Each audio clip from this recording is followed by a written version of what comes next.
ધોરણ 12 વિષય નામાના મૂળ તત્વો ભાગ 1 પાઠ 1 ભાગીદારી વિષય પ્રવેશ. પ્રસ્તાવના સમજીશું, ત્યારબાદ ભાગીદારીનો અર્થ અને વ્યાખ્યા, ત્યારબાદ અન્ય વિગતો અને સૌથી છેલ્લે આપણે સ્વાધ્યાયના દાખલા ગણીશું. આ ચેપ્ટરમાં આપણે ભાગીદારીના જે આઈએમપી ટોપિક્સ છે, જે એક્ઝામમાં પૂછાય છે તે જ થિયરી આપણે તૈયાર કરવાની છે. બીજી કોઈ પણ વધારાની થિયરી તૈયાર કરવાની નથી. પ્રસ્તાવનાથી શરૂઆત કરીએ. આઈએમપી ટોપિક્સમાં અંડરલાઇન કરતા જાશું, તમારે પણ સાથે અંડરલાઇન કરવાની છે. વૈયક્તિક માલિકોની પેઢીની મૂડી અને સંચાલન શક્તિની મર્યાદાઓએ ભાગીદારી સ્વરૂપને જન્મ આપ્યો. ભાગીદારના જન્મના કારણોમાં નીચે દર્શાવેલ કારણોનો સમાવેશ થઈ શકે છે. એક વ્યક્તિ પાસે ધંધા માટે પૂરતા પ્રમાણમાં નાણાં હોય પરંતુ વેપાર માટે જરૂરી કુશળતા ન હોય. વ્યક્તિ પાસે જરૂરી કુશળતા હોય પરંતુ પૂરતા પ્રમાણમાં નાણાં ન હોય, ધંધાનું જોખમ વહેંચવાનું હોય વગેરે.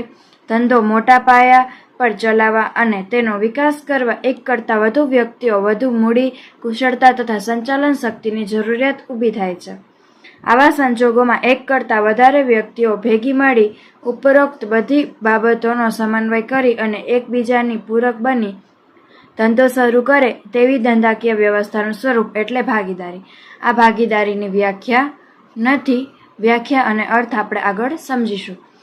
આ પ્રસ્તાવનામાં શું કહેવા માંગે છે કે જ્યારે કોઈ પણ ભાગીદારી પેઢીની શરૂઆત થાય ત્યારે તે ભાગીદારી પેઢીમાં કોઈ પણ જ્યારે એક વ્યક્તિ કામ કરતો હોય, તે એક વ્યક્તિ પાસે નોલેજ તો હોય પરંતુ પૂરતા નાણાં ન હોય, તેને ધંધો શરૂ કરવા માટે પૂરતા નાણાં ન હોય, ત્યારે તે અન્ય વ્યક્તિ પાસેથી જેની પાસે નાણાંનો પુરવઠો હોય તેની સાથે એ ભાગીદારી કરે, અથવા તો ધંધાનું જોખમ વહેંચવાનું હોય. વ્યક્તિ પાસે નાણાં છે પણ તેના પાસે પૂરતું નોલેજ નથી, ત્યારે તે અન્ય વ્યક્તિ સાથે ભાગીદારી કરે છે. ત્યારબાદ જોઈએ ભાગીદારીનો અર્થ અને વ્યાખ્યા. ભારતીય ભાગીદારી કાયદા 1932ની કલમ 4 મુજબ ભાગીદારી એવી વ્યક્તિ વચ્ચેનો સંબંધ છે કે જેઓ બધા દ્વારા અથવા બધા વતી તેમાંની કોઈ એક વ્યક્તિ દ્વારા ચલાવાતા ધંધાનો નફો વહેંચવા સંમત થતા હોય. જે વ્યક્તિઓ ભાગીદારીમાં જોડાય તેઓ વ્યક્તિગત રીતે ભાગીદાર કહેવાય અને સામૂહિક રીતે પેઢી કહેવાય. જ્યારે કોઈ પણ બે જ વ્યક્તિ ધંધો કરતા હોય તેને ભાગીદારી કહેવાય અને જ્યારે સમૂહમાં લોકો કામ કરતા હોય તેને ભાગીદારી પેઢી કહેવાય. ઉપરોક્ત વ્યાખ્યા પરથી કહી શકાય કે કરાર કરવાને લાયક હોય તેવી બે કે તેથી વધારે વ્યક્તિઓ નફો કમાવાના હેતુથી કાયદેસરનો ધંધો કરે તેને ભાગીદારી કહેવાય. ભાગીદારીમાં જોડાયેલી વ્યક્તિઓ દ્વારા સંયુક્ત રીતે ચલાવાતા ધંધાને ભાગીદારી પેઢી કહેવાય. એક માર્કમાં પૂછાય ભાગીદારી પેઢી એટલે શું, તો આ વ્યાખ્યા લખવાની રહેશે. ત્યારબાદ પેજ નંબર 3 ભાગીદારી કરારનામાની ગેરહાજરીમાં હિસાબોને અસર કરતી ભારતીય ભાગીદારી કાયદા 1932ની જોગવાઈઓ. જો ભાગીદારી પેઢીના ભાગીદારોએ કરારનામું કરેલ ન હોય અથવા કરારનામામાં સ્પષ્ટતા ન હોય તો ભારતીય ભાગીદારી કાયદા 1932માં પેઢીના હિસાબોને અસર કરતી જોગવાઈઓ નીચે મુજબ છે. પહેલું છે, પેઢીના દરેક ભાગીદારે પેઢીમાં લાવવાની મૂડી પરસ્પર સમજૂતીથી નક્કી થાય છે. કાયદામાં આ અંગે કોઈ બંધન નથી. દરેક ભાગીદારે મૂડી લાવવી ફરજિયાત નથી. ભાગીદારને મૂડી પર વ્યાજ આપી શકાય નહીં. ભાગીદારો વચ્ચે નફા નુકસાનની વહેંચણી સરખા હિસ્સે થાય છે. ભાગીદારે પેઢીમાંથી કરેલ ઉપાડ પર વ્યાજ વસૂલ કરાય નહીં. ભાગીદારને પગાર, બોનસ, કમિશન કે મહેનતાણું આપી શકાય નહીં. ભાગીદારે પેઢીને આપેલ લોન પર વાર્ષિક 6% લેખે વ્યાજ આપવું પડે. આઈએમપી છે, એમસીક્યુમાં પૂછાય છે અલગથી. જો કોઈ ભાગીદારે પેઢી માટે વાજબી ખર્ચ કરેલ હોય તો તે મજરે મેળવવાનો તેને અધિકાર છે.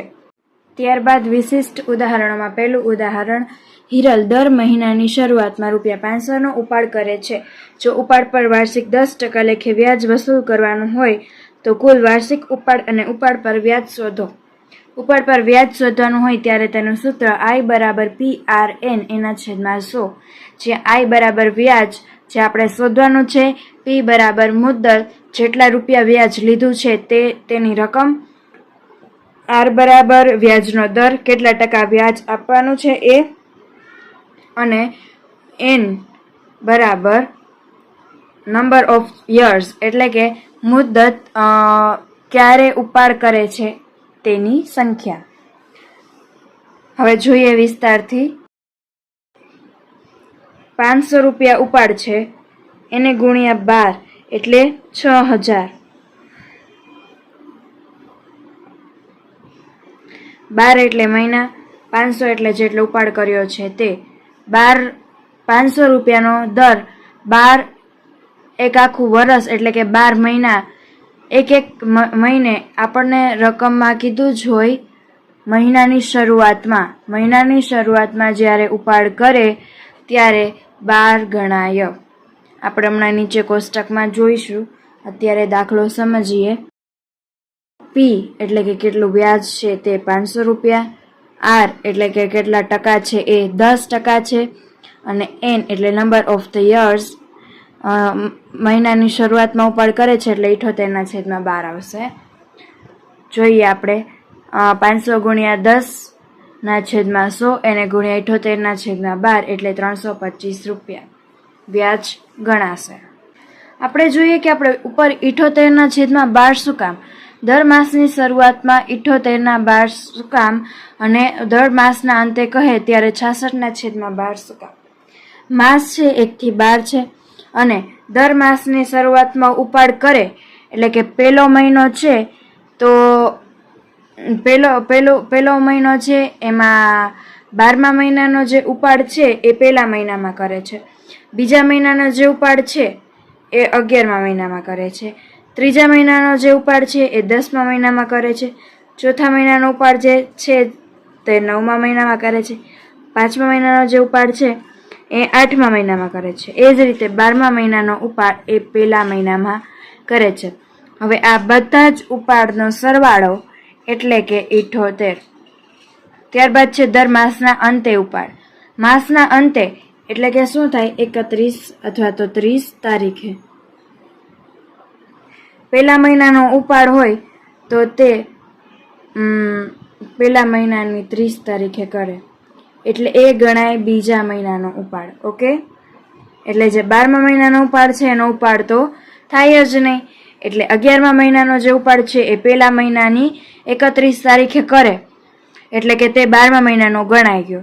ત્યારબાદ છે 10મા મહિનાનો ઉપાડ બીજા મહિનામાં, 9મા મહિનાનો ઉપાડ ત્રીજા મહિનામાં, 8મા મહિનાનો ઉપાડ ચોથા મહિનામાં, 7મા મહિનાનો ઉપાડ 5મા મહિનામાં, 6ઠા મહિનાનો 6ઠા મહિને જ, 5મા મહિનાનો 7મા મહિનામાં, ચોથા મહિનાનો 8મા મહિનામાં, ત્રીજા મહિનાનો 9મા મહિનામાં, બીજા મહિનાનો 10મા મહિનામાં, અને પહેલા મહિનાનો 11મા મહિનામાં. 11મા મહિનાના અંતે ઉપાડ કરે એટલે કે 11મા મહિનાના અંતે એટલે કે 30/11/2025 આપણે 25 રાખીએ. 30/11/2025 એટલે કયા મહિનાનો ઉપાડ ગણાય, પહેલા મહિનાનો. ત્યારબાદ એ જ રીતે બીજો, ત્રીજો, ચોથો એ જ રીતે 12 મહિના સુધી. હવે આપણે એ સૂત્ર જોઈએ. ઉપરોક્ત કોઠાની ગણતરી પરથી જાણી શકાય કે જો દર માસની શરૂઆતમાં ઉપાડ કરવામાં આવે તો 78 માસ પર વ્યાજ ગણાય. એટલે n બરાબર 78/12. 78 એ માસના શરૂઆતમાં ઉપાડ છે અને 12 એટલે કુલ મહિના. જો દર માસને અંતે ઉપાડ કરવામાં આવે તો 66 માસ પર વ્યાજ ગણાય. n બરાબર 66 છે જે દર માસની અંતે ઉપાડ કરવામાં આવે છે, અને ત્યારબાદ છે છેદમાં 12 છે તે બધા જ મહિના છે.